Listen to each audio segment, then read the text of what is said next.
writing for me comes from two things: what you know and what interests you.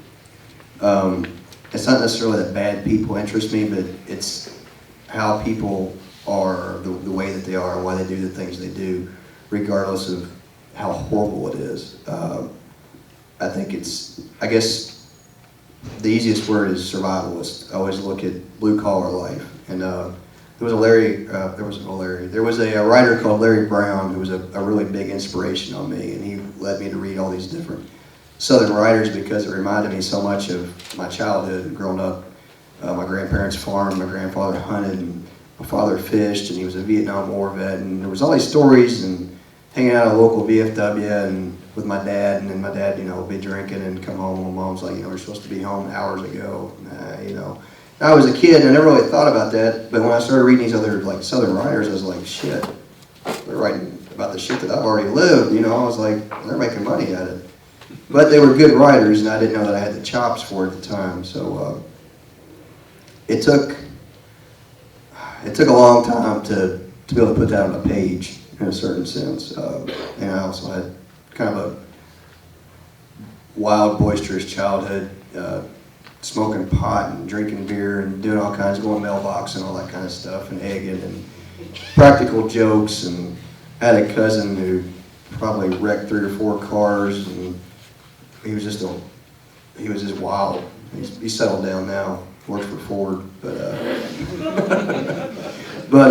all that kind of played a hand when I'd sit down to write. Even the story, The Need.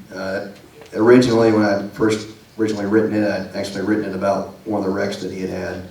Then his brother went to Iraq, and I ended up fumbling around all these different ideas about what the war does to somebody.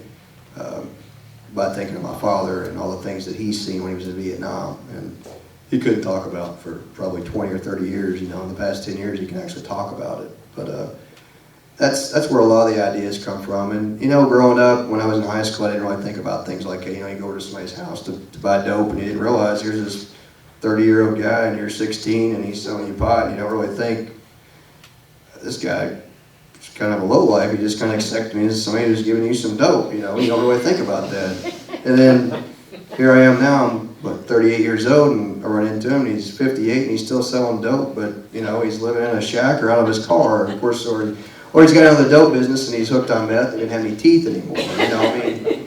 And I had friends that I went to school with that got hooked on meth. That's just something. It's just crazy.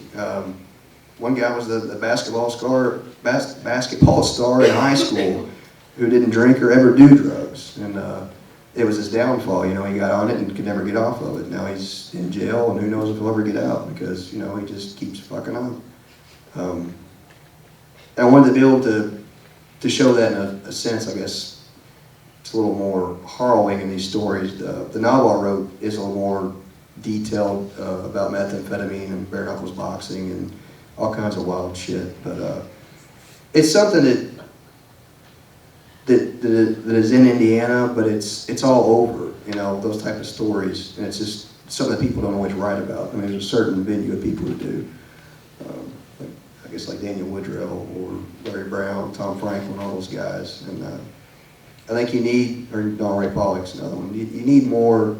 I think you need more stories like that because that's kind of where we all came from. Not a bunch of crackheads, but we all came from working class people. I think it's important that you know your history of where you come from. So, in a sense, that's kind of what I'm doing.